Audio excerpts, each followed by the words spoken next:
There's this story that people tell, and then there's the truth that really matters.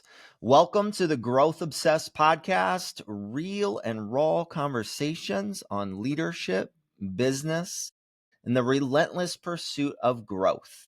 No fluff, no highlight, just the struggles, the setbacks, and the lessons that build true success. I'm Ben Lang, and I sit down with the most driven entrepreneurs and leaders to uncover what really shapes them: the pain, the resilience, and the breakthroughs. So if you're here, you're not looking for surface level motivation. You're here to be challenged and to grow. So let's get real. Let's get uncomfortable. This is the Growth Obsessed podcast. And don't forget to subscribe now. The conversation that you need might be the one that changes everything. I want to welcome Jeanette Schneider. She's the president of REMAX of Southeastern Michigan. Jeanette has been named to Crain's Detroit Business 40 Under 40, most notable women in real estate, and 100 most influential women lists.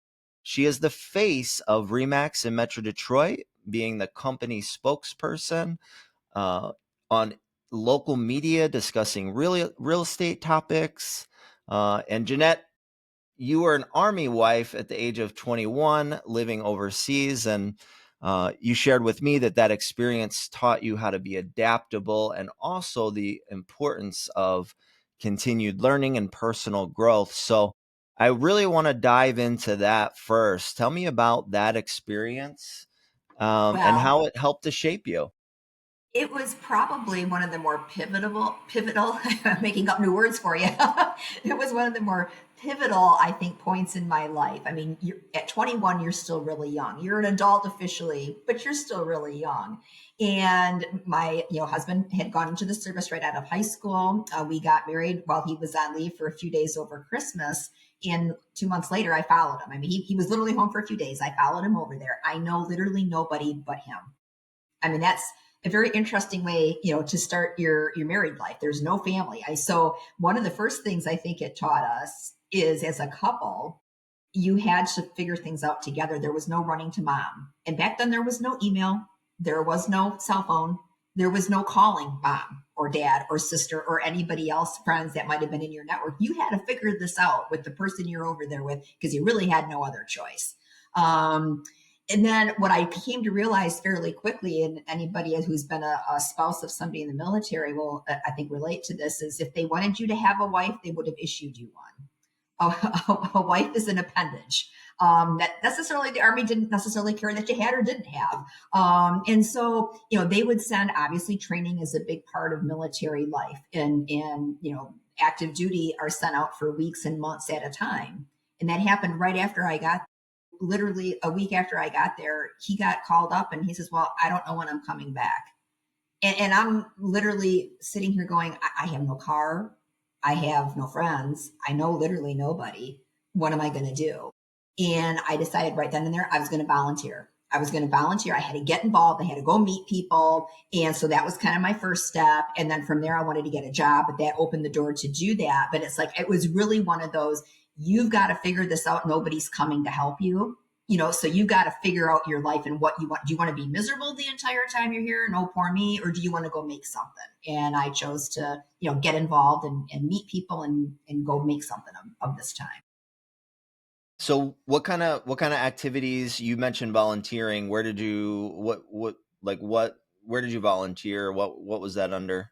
It was called Army Community Service, is what it was called, and it was like a division on the post. And because a lot of times when you're getting sent someplace, you arrive before your goods do. And you should have seen the suitcase I packed on the plane to fly over, because not only did I have clothes and I had a blanket, I had some other household goods, because everything else was coming on a ship and we didn't know when it was going to get there. So they had what they called Army Community Service, and it was like a loan closet. You could loan out a few pots and pans. You could loan out some silverware and glasses. You could loan out, you signed out for things, that you needed to just function and live until your stuff arrived. And so that's where I started out, and I had a very lovely woman who took me under her wings. She had been doing this life a lot longer than I had, and really took me under her wings and said, okay, let's get you volunteered. Would you like a paid job? Well, yes, please. And so, she kind of opened up some doors to, for me to be able to do that. So what did you, I mean, volunteering, I think that like it kind of, when you volunteer, it changes your lens, the way that you see life, right? At least I do. So if you're volunteering and you're with, less fortunate, or volunteering at an animal shelter and people that are in need, right? For me, I think it tends to make that lens that you see life through with more gratitude. Did that happen for you? Absolutely. I mean, even though to some degree, a lot of us were in similar circumstances, right? I mean, typically it would be wives, that were coming to this, facility, and we all kind of had a shared experience from that perspective. But real quickly, I came to realize, I was luck. I mean, I didn't have children I had to worry about as well. It was just me, and I'm, self-sufficient. When you've got children missing a parent, and you've got children adapting to a new culture, a new home, they don't have anything but maybe the stuffed animal and a blanket, that's theirs. Everything else is, somebody else's. And let's face it, when you've got somebody, leasing out pots and pans and dishes and pots, and all that, it's not that they're not clean, but they're not pristine. They're well used. These are things that were donated by people that were leaving the base that didn't take them with them. So they were well loved, stuff. And it's just, it made me see it through a different eye. As you're an adult, you understand what's going on, and you've got this. If you've got little ones, this is all new. It's hard for them to understand, why they're here and what they're doing. And like you said, it puts it in a different filter of being grateful, and thankful, that this even existed. Because what if I didn't have this? Then I'd have to go out and buy a bunch of things that I really at that time didn't have money for. I mean, it was just, so it really was twofold. And I completely agree with you. Yeah, I've volunteered, over the years, helping kids read that have trouble with that, English as a second language. I mean, and you're right. It really, that statement is really true. When you do that, you get so much back. You get so much back in return. I think it was maybe it was Denzel Washington that said volunteering or doing things for other people is one of the most selfish things that you can do for yourself. Like, meaning that you get more out of it than maybe the person that you're helping. And he meant it in a good way. And I think it was Denzel who said it, but he meant it in a good way. He didn't mean like you shouldn't do it because that's selfish. He was just meaning like, it very much it can help you in so many ways that maybe you don't even realize. There you was a know, Friends episode for anybody that's watching and listening that ever watched the show Friends. Phoebe, the character Phoebe, was trying to do that, find that selfless act, right? And no matter what she did, somehow there was a benefit or something good came back to her, and it was kind of interesting because that is true. I mean, and I agree with Denzel. If he's the one that said that, I completely agree. yeah, yeah. So you have an incredible resume. I understand that the Remax was actually not your first choice. Did you have an opportunity to work at USA Today? Well, they interviewed me. I don't think it was a real opportunity because they ended up hiring from within. So I think it was one of those, technically we have to post this job. That's kind of what I found out after the fact. But it's funny you say that because, here I am. I've been with Remax for, 30 plus years. And it seems funny at this point to say it wasn't, it wasn't my first choice. Seems like kind of ungrateful. But my husband had gotten out of the service. We had moved back to mid Michigan. That's where we were both from. He went to community college for a couple of years to kind of reacclimate and kind of get back into, that mindset. And we were moving down here for him to go down Metro Detroit for him to go to college. And he, his job was to go to school. My job was to get a job that, could support us. And I had interviewed, had drove down to the big city from where we were from to do interviews. And I had, both were South Field interviews. One was at USA Today and one was with Remax. At the time it was called Metro Detroit. And I absolutely loved the USA Today. That is so what I wanted to do. But didn't get that one, but Remax called. And it was really like one of those, we've got a week for me to find a job. We're moving into a hotel for a week. So yeah, I'll take this job and I'll find something else later. But I guess, as they say, God laughed and had other plans. And, here we are. Isn't that the truth? Yes. That's so true. Now, you've got an impressive title, right? The president of Remax of Southeast Michigan. You've got the success, the accolades, all that stuff. You know, if we were to strip away your success and your title and your money, who would you be at your core? Who is Jeanette at your core without the accolades, the title, the success? I'd like to think that I would be a resource for people. I mean, that's kind of where I've always looked at myself. And I don't know if that really answers the question, but I mean, I consider myself loyal. I consider, that what I want to be is a resource and a conduit for people. And you can take away, all, like you said, you could strip everything else away. Over the years, I've gotten to know a lot of people, such as yourself, who are franchisees with Remax, also known as broker owners. I've gotten to know agents, and I've always looked at where can I provide value. And it's not necessarily in teaching anybody how to list and sell real estate. There's better people for that. And it's not necessarily sales, but it's to be the resource, the conduit, the person that you can count on if you have a question. If there's something you don't know within our system, that I'm the dog, I'm the retriever that's going to go find that for you. I'm going to bring back to you an answer. And I'd like to think that's, kind of who I am at my core. Yeah, no, I mean, I know you pretty well. It's been not even a year, but we've had multiple conversations, and I would say that's exactly who you are at your core, based on the experience that I've had with you. Um, Now, again, you've achieved you've amassed a lot of success in your career. What do you wish that more people understood about the price of chasing their dreams? Like, what?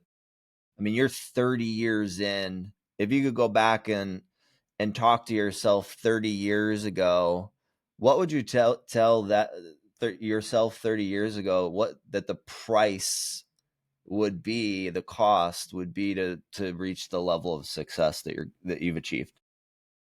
It's interesting. I think, persistence is always one of my words. I mean, you have to kind of be really committed and persistent. If you're somebody who gets easily, oh, here's the shiny new object here, here's a new goal over there. I mean, you get very distracted very quickly. So be persistent in what it is that you're pursuing.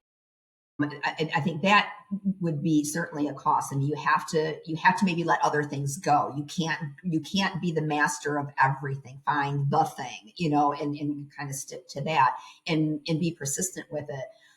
And I was asked a similar question the other day by somebody else. What could you tell your younger self?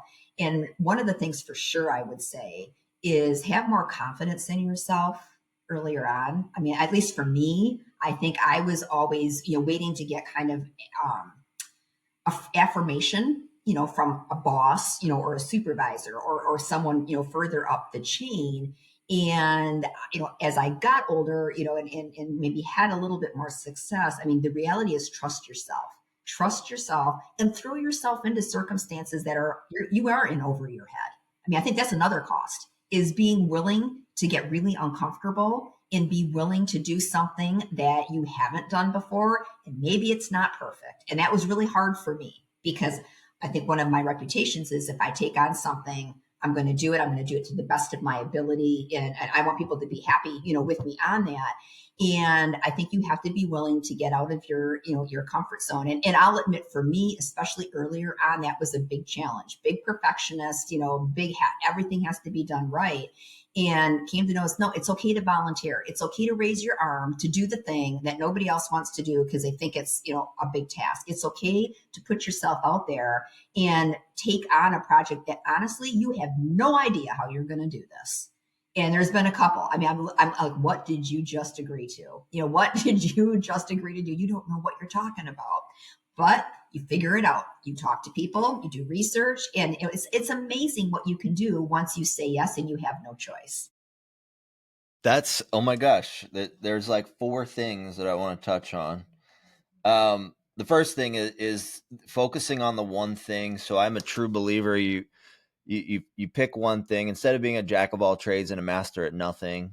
You pick one thing, you get really good at it, you achieve true mastery, and you keep doing that thing over and over and over and over. And it gets really boring. It gets really boring, and people want to go chase the shiny new object, right? Or they get bored with doing the same thing that they're really, really good at every single day, day in and day out. It gets boring. I think that's one of the costs of success if you're doing it Great right. point. Yeah. And then you said you have to get used to being uncomfortable, right? So I think the highest paid people in the world, they're doing the things that nobody else wants to do. That's why it pays the most money. Right? Like, Everybody wanted to do it. Yeah, it would be easy. right. And then what this is what I really want to touch on though. So the perfection thing. You're a perfectionist. I'm a perfectionist too. I'm very type A. I want things done a certain way. And I've had to battle this for years where I'll wait and wait till it's perfect, perfect, perfect, and the timing is perfect, and I've crafted the plan and the system to perfection, and by the time I get it perfect, I've wasted so much time, and so I think that's a really, really important lesson that I want you to expand on a little bit more, like the cost of waiting, the cost of just like not just like Nike, right? Just do it. I think. Just do it. And I think that was a previous manager that I had inside Remax, but not the current structure that I'm in. Came one day because I was kind of managing two really big projects. Both never had I done before, never had the company done before, and it was that kind of like you said, that constant going back to dot the I and cross the T, and this, well, we're almost there, but not quite. And he kind of plunked in a chair in my in my office, and he says, "Look, 80%." Like, what are you talking about? And he says, "Are you 80% there?" I'm like, "Well, yeah, And he says, "Then it's good enough."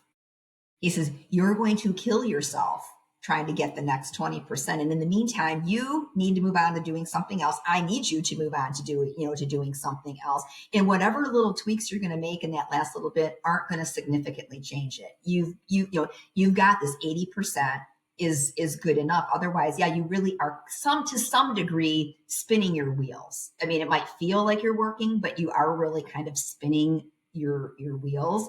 And so internally, that's somewhat become a mantra since then. Is if I catch myself, going down that road, I'll just say 80%. Are you 80% there? Doesn't mean you don't try to improve things if there's something glaring, down the road once it gets launched. If it's like users are using it, oh, here's something that we can make better. It doesn't mean that you completely wash your hands of it. But, I mean, I think, yeah, we can get caught in that kind of hyper preparing mode and never get into action mode. And that to me was kind of always a trigger since then that I've used. Are you just preparing for the sake of saying you're doing something, or is it 80% there and we're going to push it out? Yeah, and I think like if someone's listening or watching right now and you're like, oh, okay, I'm gonna start pushing content out once I get it perfect. If we're talking about a marketing perspective, you're just wasting and losing so much valuable time. And also the thing, if we're talking about a marketing perspective, when you try and perfect it that much, you're losing the authenticity. Big I think time. authenticity is what is what people are craving, is authenticity and real and genuine, right? So if you're trying to make it so perfect, you're totally gonna lose the marketing opportunities because you're losing time, and it's also gonna lose its authenticity. No, I mean, and you could be more, I mean, more right. If there's, certainly, and there is benefits to, social media and all the videoing, that gets done. It's okay to have the being tongue tied. It's okay to be authentic. People, that's what they actually want. They don't want, a persona is kind of how I call it. I mean, you can practice and practice and practice, but then you come across as being just like, well, you're a persona. You're not the real person.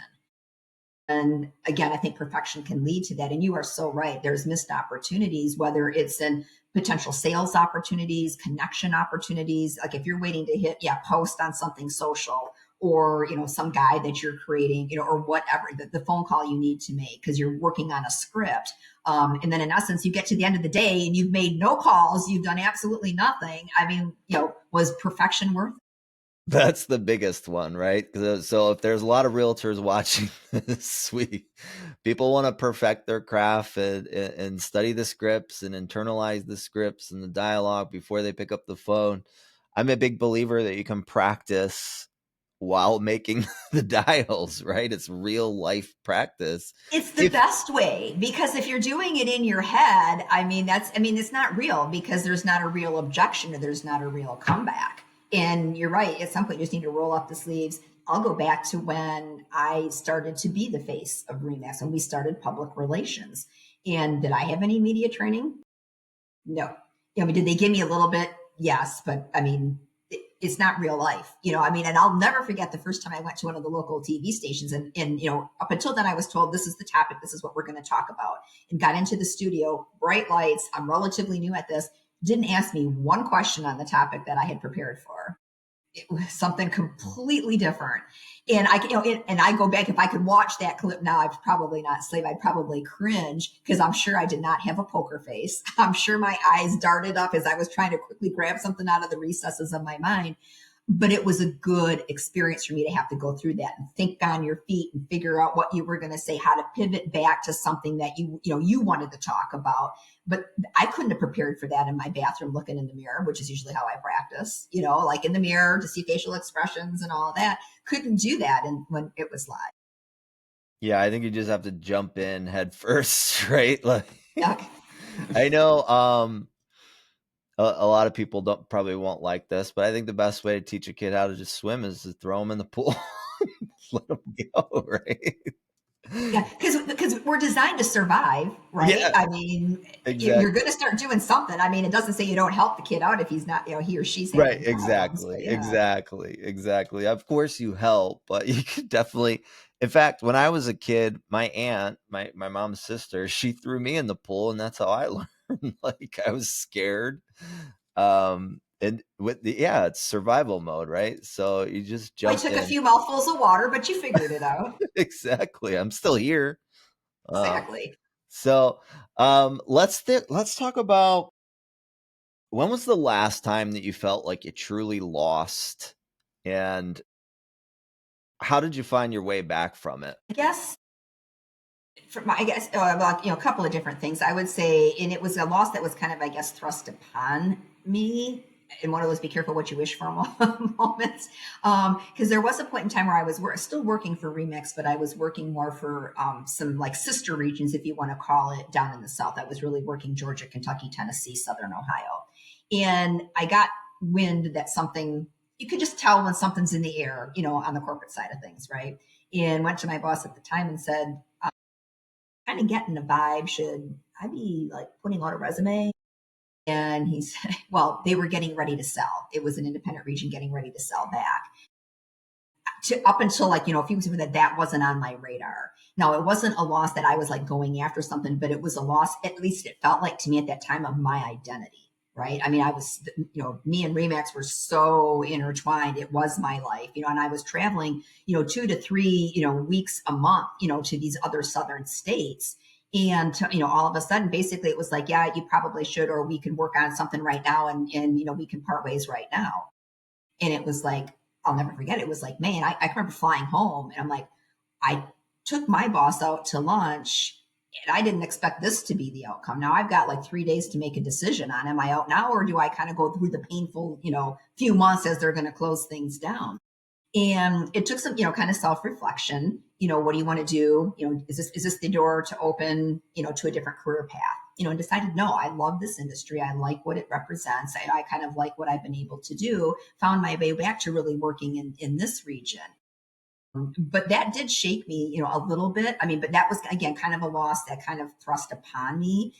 I'd say, beyond that, loss. I would say another one is, we go after, and you know this, we pursued you to buy a franchise, but not everybody says yes. And those are hard, right? You try not to take it personally, but there's something in there that does. What did we not say? What did we not share? Was there something we missed? And you have to kind of keep picking yourself up and saying, you know what, it wasn't right at this time, and maybe it's not right forever, for this person, but we have to get back on the horse. We need to get back on the phone. We need to get back in front of people to tell our story because it's right for somebody. We just haven't found that somebody.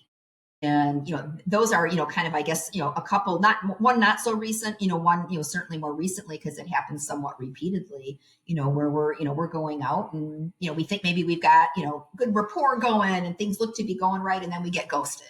And it's like, well, what happened? And but you have to put it into context of maybe it wasn't the right time, but it's our job to get out there and tell the story repeatedly so we can find the people that it is the right story. So, yeah, let's talk about retention because I just had a couple agents leave me in the last few days here. And it's heartbreaking. It's heartbreaking, right? Because you invest in people, and I how about retention for you? I mean, when you have Oh yeah. someone that maybe doesn't re-sign, do you Yeah, go through that? absolutely. So you go through the same thing. No, we do it, and we have. I mean, and there's a couple of different cases. I mean, thankfully, it doesn't happen often. We did have one, recently, and it was a loss. I mean, good person. I mean, had a great company. Wanted to move in a different direction, and you can kind of go through the mental gymnastics of justifying why it happened. And you can kind of see the path of the how and the why. But you have to take ownership also. Was there something that could have been done, could have been prevented, so this doesn't happen, down the road. But at some point you have to, set that aside. And I also look and say from a retention perspective, we have to look at, an aging demographic potentially in our, in our industry, right? There's a lot of agents that have been doing, and brokers that have been doing this a long time. And, what does the future look like? Because not everybody's going to do this forever. And, you kind of maybe start being proactive and planning how, how some of this is going to go. Yeah, so I mean, let's talk about. I know who recently left, and yeah, he's an all-star. He's a rock star. And I just lost a couple of rock star agents. So selfishly, I just want to stay on this topic because That's okay. Go right ahead. because it stings and it hurts, right? And so if anyone's watching and maybe they're an agent and they have a client that rejected them, maybe a client fired them, or maybe they went to a listing appointment and they thought it was the best listing appointment of all time. They call the person, a week later, and the consumer says, "No, I chose somebody else." So no matter where you're at, like entrepreneur, you're going to lose, employees or independent contractors, or in your case, franchisees, or an agent is going to lose consumers. It's just going to happen. Like it's going to Life. happen. It's So life. Yeah. what's your advice to really cope and be able to pick yourself back up and move and keep moving forward? What's your best advice for that? I was going to say, I think a couple of different things. At least for me, whether if it works for somebody else, I think great is part of it is to say, in many cases, while it feels completely personal, in many cases it really isn't. For the other, it's personal to you because you're the one that's taken the loss, right? I mean, so it seems very, very personal. But I think in many cases, for the person that was making the decision to go with the other agent at the listing appointment or to go with another brand or whatever it is it was a business decision for them. I mean, unless you said or did something where there's a direct correlation that made it personal, for them often it was, or at least the perception of it being a business decision. And I, so I think somewhat try to keep. I try to keep that in mind. Is did I say anything that offended the person? Was I unethical or immoral or any of those things that would have caused them my actions to cause somebody to leave? Chances are the answer is going to be no to that. Okay, so it wasn't personal to me. Stop making this about you. I mean, and I think you need to come back to that. You're trying to kind of either take credit or responsibility at times for things that really it wasn't about you. It was about what they felt they needed. Now, is there a lesson to learn in there? Is there something that could and should have been done? That I can, is there a theme? Is there an underlying thread that, if this person A felt and did this, is there somebody else that could be thinking the same thing that we need to address? I think it can open the door, for you to self-reflect from that perspective. And I think you go back to, is, and somebody told me this once years ago, and at times like this, when there's been a loss, and it is a person, right? I mean, it's a relationship, that you have, business and or otherwise, is the people that you start the journey with are not likely to be the people you end the journey. And I think that's sometimes good to keep in mind that this is human nature, this is business, this is entrepreneurship. I mean, it's all of those things wrapped up into one. And people come and go from your life. At times, you can kind of really almost see the plan. It's like, wow, I really needed them at that time. They really filled, a vacancy that I needed with their knowledge or, whatever it would be. But the likelihood of staying, with the same group of people over 30, 40, 50 years, however long you plan to work, it's highly unlikely. People are going to come and go. The people you started with aren't the ones you likely end with. And from time to time, for me, that helps me kind of reset, that don't have unrealistic expectations about this. Yeah, season or a reason. I Yeah. mean, if you just kind of go to season or a reason, and of course, it is really good to look at yourself and kind of see, okay, there's always a little piece of ownership that we can all take as a leader or as an entrepreneurship. There's always a little piece of ownership that we can take for the part that maybe we played in it. But yeah, I think you're right. It's most of the time, I think we're letting our ego or our pride make it more about us than it actually is about us. Sadly, I mean, because yeah, we want to think that we control so much, right? If only I had, then this, and yeah, we make it all, kind of right here. And the reality of it is that probably it could have played a very minor role in decisions that somebody else made, but it's hard for us, I think at times to accept that or see that. Yeah, yeah, for sure. Um, I know that personal growth is really important to you, and I know that personal growth has contributed to your success or been a part of your success.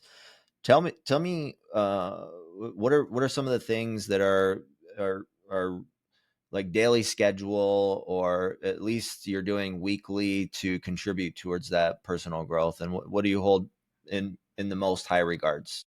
I was going to say big reader, avid reader, love to read. I show you, but my laptop is sitting on the stack of books that I'm reading right now. So I mean, constantly have that. Podcasts. I think are, obviously I believe in them. I'm on, yours. I love listening to them. I think time in the car can be well spent. Whether it's personal growth, professional growth, maybe a blend of both. I mean, I think you can use that time, to make it very proactive. Exercise, big proponent of, exercise. I can't say I do it daily because schedules sometimes do get in the way, but a good, at least 4 times a week, because I think that to me, if I'm doing that, I feel it opens my brain, it opens my mind. It just, I feel better about life in general. I think it's just a completely different attitude, when I'm doing that. So that is that's a non-negotiable, for sure, yeah, on that side of things. And like I said, avid reader. I guess those are my two biggest ones, if you would say that. And I guess I'll add a third, a daily routine. I worked for Tom Ferry for a little bit when I was, kind of, I had mentioned before the region I had worked for, kind of sold out. I was kind of in between there for a little bit and did some coaching work for him for a year, with him for a year. And one of the, big takeaways, that we really worked with, clients on was the power of a strong daily routine, getting up at the same time, kind of doing, if not doing same things kind of at the same time frame, at least, mapping out a day so that there was a strong routine that you knew you were going to get up here, you were going to be working by a certain time, there was certain things that you were going to do every day. And I think that that goes to the kind of that persistence and repetition of, like you said, we talked about earlier, it can get boring after a while. It seems boring and maybe it seems mundane, like you almost get in a rut, but that's what's actually responsible in a lot of times for the success people have. And so I think, yeah, having that, especially in an industry probably like ours, where you've got independent contractors, there's no boss, making you come in at a certain time. So if you don't have that kind of inner fortitude to really have a solid daily routine, the freedom and flexibility that real estate is often cited for can become your worst enemy instead of your best asset. Totally agree with that one. Yes. Yes. discipline, self-discipline, I think is in our industry is huge, and having that daily routine where and and I'm a little bit different. Like I love the idea of a daily routine, but like I wear a lot of different hats. I'm a big believer in, okay, at least if you can't like stick to a very rigorous time block schedule, at least have 5 non-negotiables for the day, 5 intentions. No matter what comes up in my day, I'm going to accomplish these 5 things, and they need to be things that move the needle in your business or produce income, right? So I'm with you. Getting up at the same time every day is really important. I also believe in that and agree with that. I had no idea that you worked with Tom Ferry. You worked with him for a year, you said? It was about a year, and it was, and I will say it's a kind of a small piece, in the bigger story, that the resume would show. But I was really excited and proud to be led it. I mean, the recruitment process, that you go through to get into that level in his organization is not taken lightly. I mean, they are very, very serious about that, and really enjoyed, my time that I had there. It was, I mean, he was a good leader, energetic, charismatic, always bringing new things to the table, whether it's, from the tech side of things or other sides of things. And it was a real fun experience, and made some, really good friends in the short amount of time, that I was there. Yeah, for sure. So, what can you share the top 3 things that you learned from Tom himself or the organization or his organization? And it doesn't even have to be things that were taught to you, but just maybe things that you learned from modeling, just from seeing the way that he does things or the organization does things. But what were the top 3? Would say, I mean, I will say daily schedule really came out of that. I mean, I was kind of a proponent, I mean, organically, that is kind of how I did things, but that really solidified, the power of that. So I would say that would be one thing. I think the other thing was willingness to look outside the industry. I think our industry tends to be very myopic. It's all about what we, whether it's, competitors, or let's say NAR, National Association of Realtors, but things or publications inside our industry. And that's all good. We need to be plugged in and in tune with what's going on. But what I really enjoyed, in working with him, is the fact that he would look to other industries. He would go outside and say, what are they doing successfully? How do we bring that in? How do we take that and either mirror it, or, he would always say, rip off and duplicate, rip off and duplicate and bring that in, to something that makes sense for us. And I think it's easy. It's relatively easy, I think, especially for folks that might be with any of the bigger real estate brands. You kind of get, very into the brand, and there's nothing wrong with that. I'm a big believer in brand, obviously, in the Remax brand specifically. But to me, it was really eye opening to say, there's life outside a real estate brand. There's life outside this industry. Let's go see what other people are doing. So I think that was really, critically important. And then the other thing I think is accountability, because you can say coaching, but I mean, and coaching certainly is part of it. But what I really got out of that is the power of accountability, because what in many cases, you'd have clients that, signed up for this, they're paying for coaching, but do precious little of what you talk about at each session. And it can get very frustrating, I think, probably on both ends of the spectrum, right? But to me, it was the accountability of knowing that, you're going to be on, you have to answer for what you said you were going to do. And I think there's great, great power in that. So you don't have to be an official coaching client relationship to bring accountability into your life. You just need to find, a partner, somebody that you're sharing a goal, you're sharing an aspiration, you're sharing something you want to accomplish. And, knowing that somebody's going to ask you about it, that's at its basic form, it's very minimal, but there's accountability there. And it's amazing what you will do when you know you're going to see someone or have a conversation with someone that's going to ask you about something you said you wanted to do. Well, have you done X? What have you done towards this? It's amazing how it's like that internal prompt and conscious to get you to do something. Yeah, even just making a declaration to someone Mhm. else, I'm going to do this by this time. And I think just even the declaration in and of itself is extremely powerful. But you're right. You don't have to hire a coach and pay a ton of money to be held accountable. You can do that with your spouse, with a friend. There's so many resources or people that are in your corner who want to see you succeed, who would, I'm sure, be more than happy to hold you accountable. Absolutely. I mean, and I know, we're talking certainly from a business perspective on here, but, I've seen this work even in something like, healthier habits, where it's like, somebody wants to, lose weight. Well, the neighbor then starts to go on a walk with them, it kind of reinforces because, like you said, there's a lot of people that want to see you succeed or see any of us succeed. You've got a community that's willing to support you. It's usually we don't share enough. Like you said, you don't make that declaration, you don't share that intention, and they don't know how to help because you've not stated what you want. But it's amazing when you put it out there how your community will rally around for the most part, and support you get there.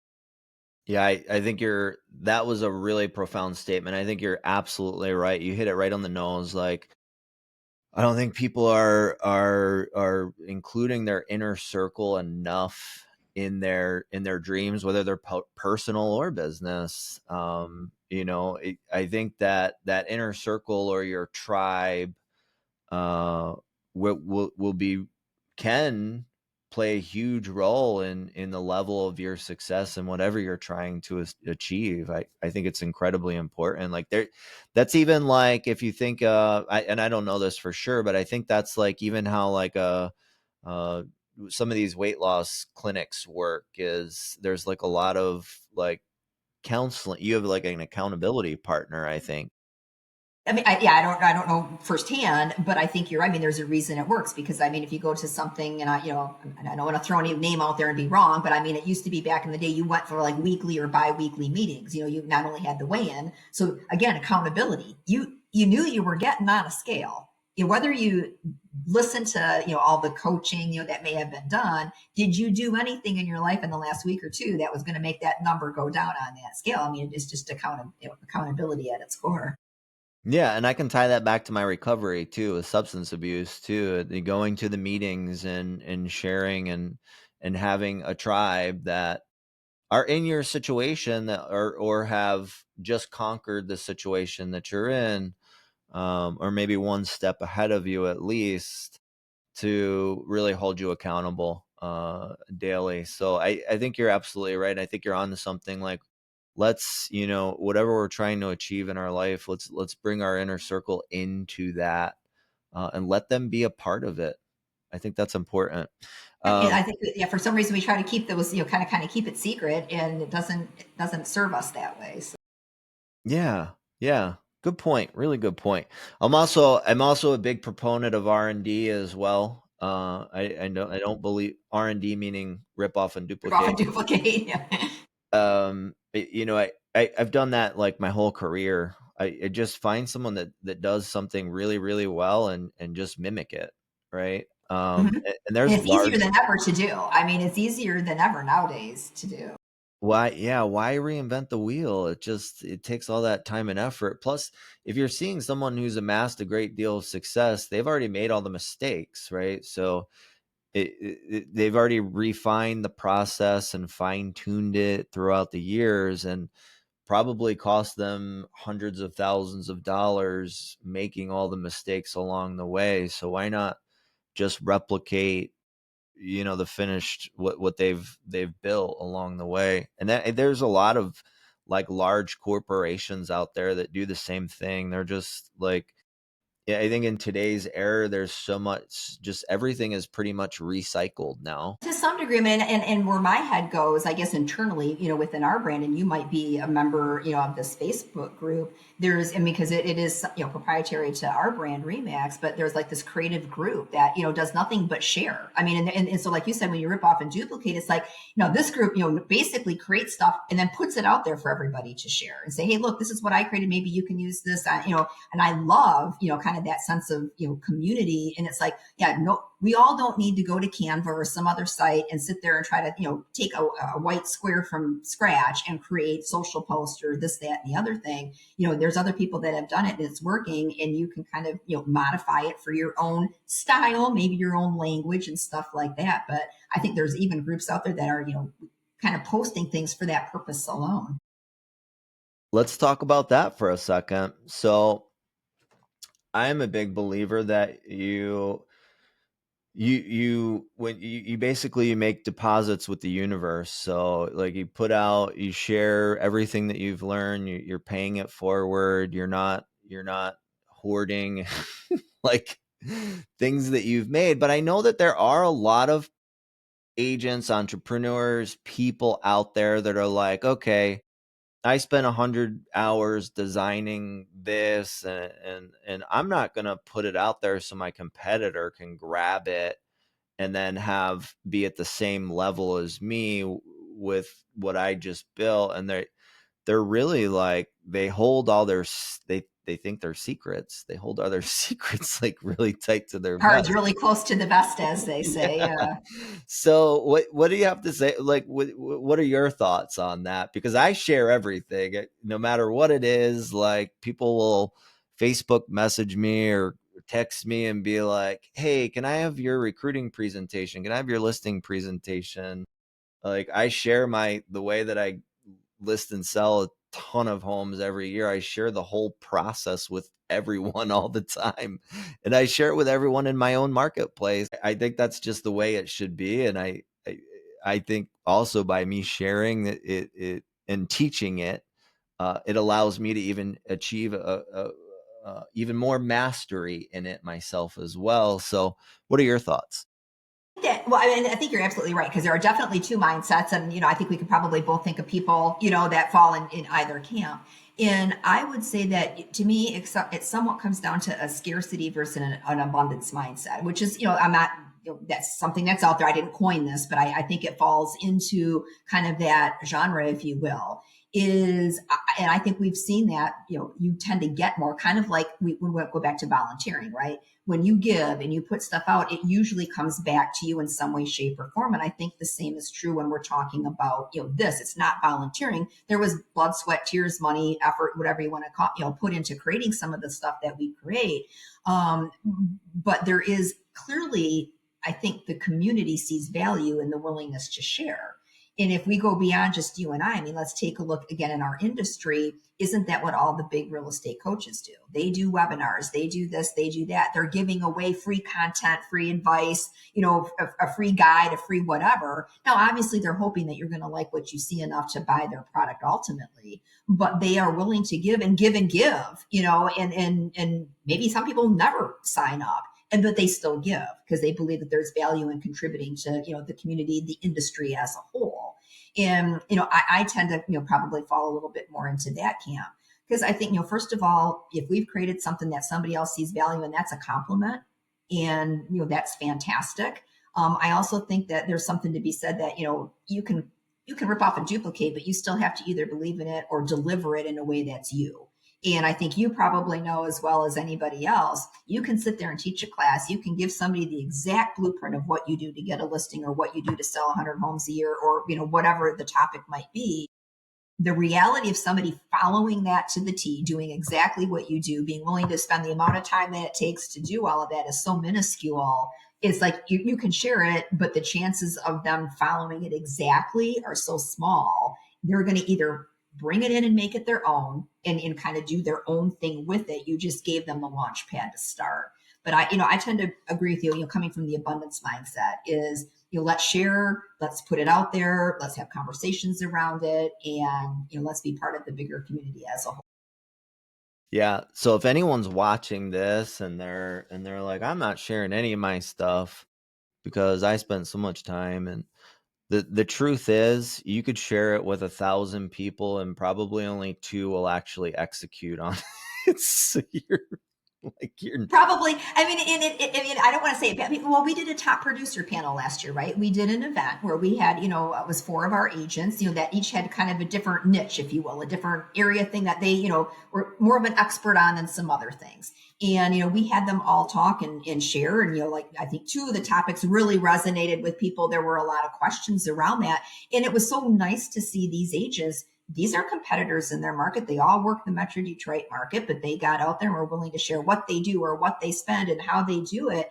And, the reality of it is, I think you're right. The reality of it is there's interest. Anytime you go to a conference or a seminar or whatever it is, you take notes, you come back with ideas. But what's the lag between that and putting anything into action? The risk is probably pretty minimal, even if you did put everything out there for somebody to use, that they're going to use it in its entirety the way that you do. Exactly. You brought up abundance versus scarcity. I also like to refer to growth mindset versus fixed mindset. Let's talk about fixed versus growth mindset and scarcity versus abundance mindset. Do you consider yourself to be in the growth mindset and the abundance mindset yourself? Yes, I do. I mean, I hope that's how, I come across and how I, react to different things. I mean, I can say certainly at different points in my career, I probably would have, if I was answering honestly, would have answered, the other way. I mean, I think at points in time, can I look back and say, boy, you were operating from a fixed mindset, whether fixed mindset in my abilities, fixed mindset in what the opportunity was, scarcity, that if I do this, I'm going to let somebody else, take credit for something or, whatever it might have been. I think, being fair, if I look in the rearview mirror, were there times that would creep up? Yes. I think as I've gotten older, hopefully wiser, it comes more from the abundance, mindset. It's like there's enough business out there for everybody. We just need to go find, our piece of it. We have to be willing to go work for our piece of it. You don't have to walk on or over somebody else to get, what you want. We can all, figure out a way to do this together. Yeah, so I study it a lot, and I just really try and maintain, the growth mindset, the abundance mindset. It's really, really important. Really, really important. Here's a question for you. What's the biggest lie that the world tells us about happiness and success? So the correlation between happiness and success. I think that, well, probably twofold. That money can buy it, I think is probably one big lie. I mean, yes, obviously, if you have money, you are able to do things you can't without, and a lot of those things, can be things that you enjoy.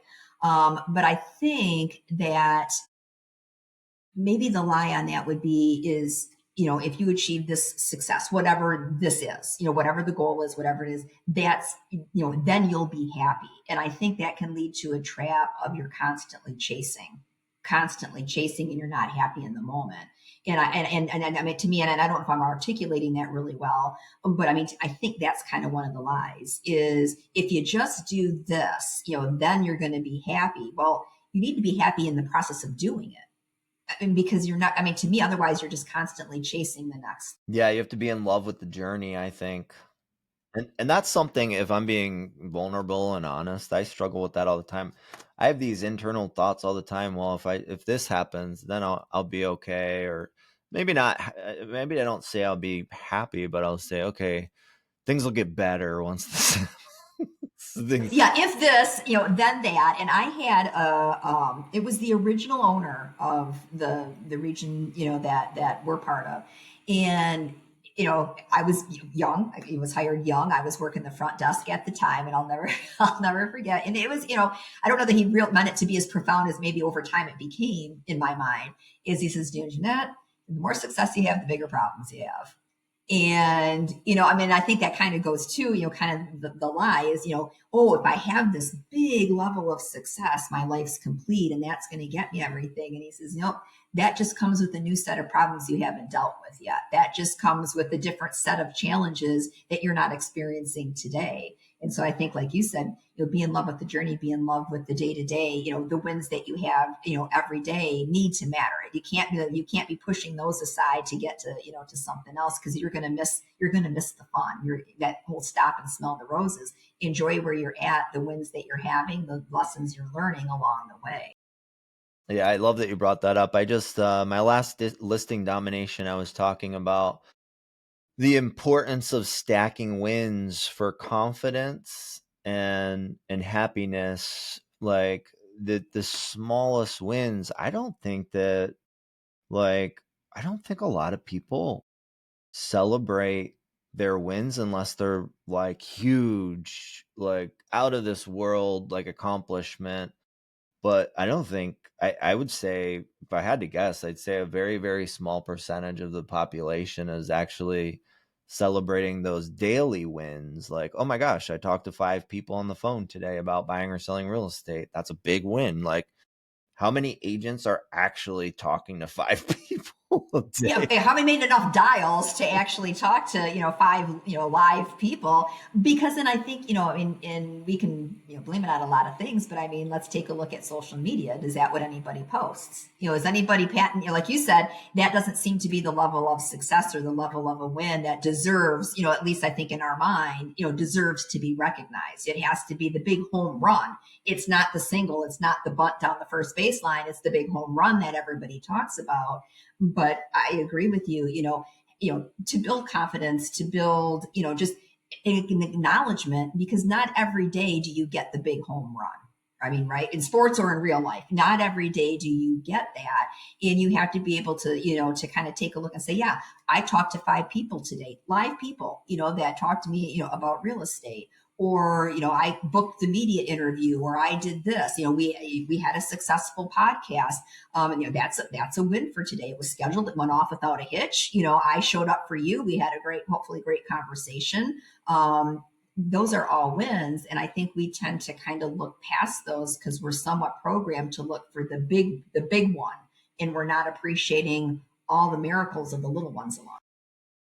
Isn't that a shame though? I think about that and I'm like, that's such a shame. I mean, it is, but and I think we get caught up in that in a lot of ways, right? Like today. Now it's not the temperature I want outside, but it's sunny. I'll take the win. I'm not a gray day person. I like, sun. So it's like, I'd prefer the temperature to be 50 or 60, but I'll take the sun outside today. That's a win. Yeah, I think you're right. I think social media has a lot to do with it. Like we go on and we look at these influencers and or you know what? It's not even the influencers. It's like everybody, right? Because nobody's posting their bad days on social media.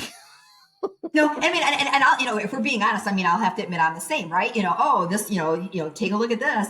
It was probably a couple years ago. I was scrolling through my phone and I found the old picture, and I did post it. I think even back then, so I'm keeping it real. I had gone to, work. I had grabbed yoga clothes. I was going to be going to a yoga class, and I forgot to grab like tennis shoes or flats. So here I am in yoga pants with red heels because I had forgotten to. So I, kind of took the picture looking down, saying, just keeping it real. I don't always have it all together.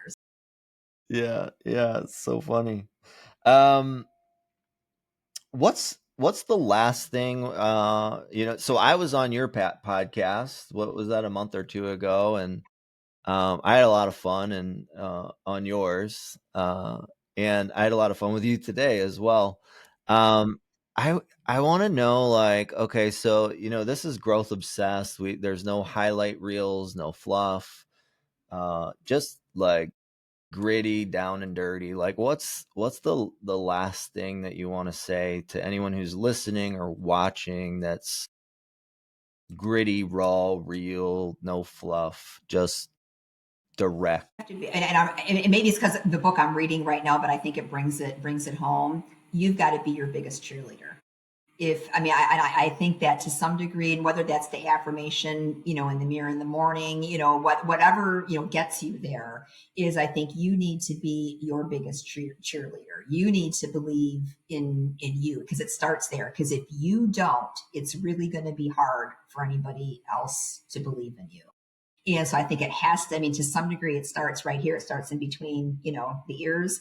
It starts, with what you're playing in your head is if you believe in you and you start each day, with that as a premise, and then you have your 5 intentions for the day. I mean, then everything else can flow from there. But if you're not right in, between the ears with how you view yourself, I think it's going to be hard for you to, have the growth that maybe you're looking. Yeah, like my book says, it all begins with you. Yep.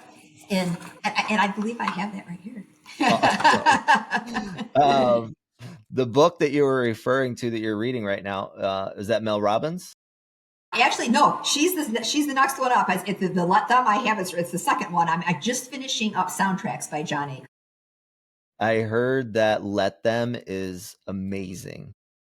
I have two, and I bought it, and it's the next thing. I mean, I'm trying to really, no disrespect to John. I'm kind of breezing through the last part of this one so I can get to Let Them, because I've heard the same thing. I've heard it, and I'm a big fan of her podcast. I listen to her podcast, and there's been a couple that have kind of teased or been part of that, but I want to really dig into the book. I like the feel of a book. I like highlighting. I like all of that. Now, did you read my book? I did. What were your thoughts?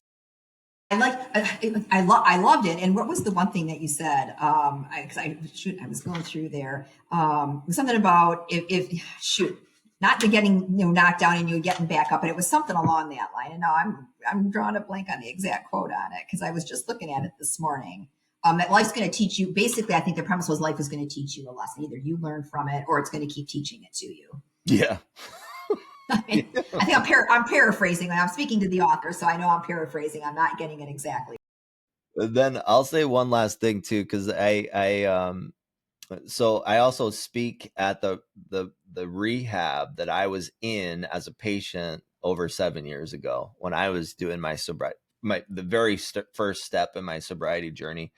And you said something that hit home for me.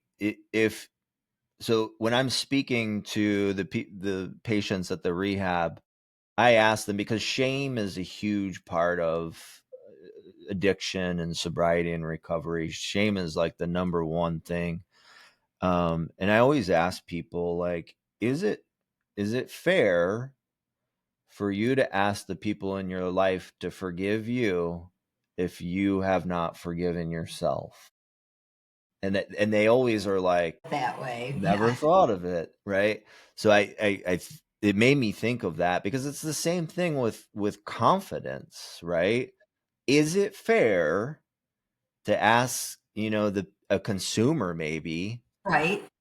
to feel confident in working with you if you're not confident? And no, I think the answer is no, it's not. And that's why I think that is so important. But I love, in the environment that you're in, like you said, where it's probably not confidence so much as shame, guilt, regret, any of those emotions. And saying, yeah, it's really hard for other people to do that if you're not willing to do that for yourself. And you ask how I like the book, and I have read it, and I started to read it a second time, is, and I know you're big on this, the vulnerability, the willingness to lay it all out there, we're not sugarcoating, we're not pretending, that this was fun or easy, I mean, the vulnerability. And I think, people can respect that. Again, it's being authentic, and whether it's a politician, a leader in business, a friend, you want to be around people that are authentic. I mean, I think that's what most of us crave.